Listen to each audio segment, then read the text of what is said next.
સિંગવડ તાલુકાની માતાના પાલા પ્રાથમિક શાળા ખાતે વય નિવૃત્તિ સન્માન સમારોહ યોજાયો।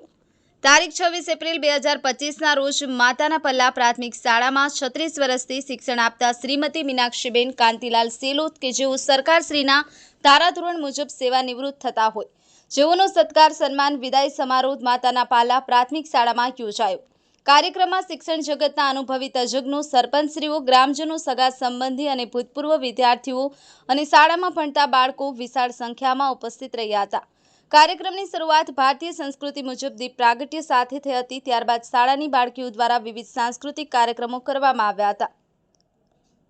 સમગ્ર કાર્યક્રમમાં વિવિધ શાળામાંથી આવેલા શિક્ષકશ્રીઓ, માધ્યમિક શાળાના આચાર્યશ્રી, સ્ટાફ અને ભૂતપૂર્વ વિદ્યાર્થીઓ, ગ્રામજનો તેમજ પરિવારના સદસ્યો દ્વારા મીનાક્ષીબેનના શિક્ષણ જગતમાં આપેલા યોગદાનને શબ્દોથી અને ભેટ સોગાતો આપી અને બિરદાવ્યું હતું અને એમની નિવૃત્તિની શિક્ષણ જગતની મોટી ખોટ ગણાવી હતી। એમના થકી ભણાવેલા વિદ્યાર્થીઓ ડોક્ટર, એન્જિનિયર, શિક્ષક બન્યા છે, તેઓ આ કાર્યક્રમમાં ઉપસ્થિત રહ્યા હતા।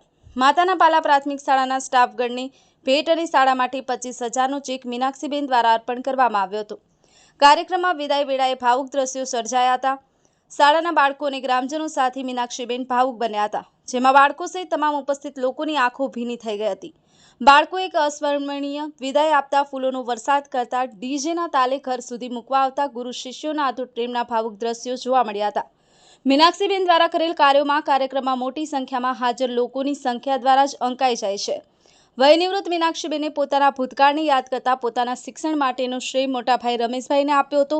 સાથે જ નોકરી કરતા તેમના પતિ શ્રી કાંતિલાલ સાથે પોતાના ભણાવેલ બાળકોનો ગર્વ અનુભવ્યો। ખૂબ જ ગરીબીમાંથી શિક્ષક બનેલા મીનાક્ષીબેને અમીર ગરીબ નાત જાતના ભેદભાવ વગર શિક્ષણ પીરસવું મારું કર્તવ્ય રહ્યું છે તેમ જણાવી 36 વર્ષથી સેવાનો ગર્વ અનુભવ્યો હતો। તેમજ શાળાના સ્ટાફના વખાણ કરી તેમનો તેમજ ગ્રામજનોનો આટલા વર્ષો સુધી સાથ આપવા બદલ આભાર માન્યો હતો। શાળાના સ્ટાફ દ્વારા ખૂબ જ સુંદર આયોજન કરવામાં આવ્યું। ભોજન સમારોહ સહિતનો આ વિદાય સન્માન સમારોહ કાર્યક્રમ શિક્ષણ જગત માટે યાદગાર અને અસ્મરણીય બની રહેશે। પત્રકાર ડોક્ટર નિલેશ સેલોત, યુવા પડકાર ન્યૂઝ, સિંગવડ।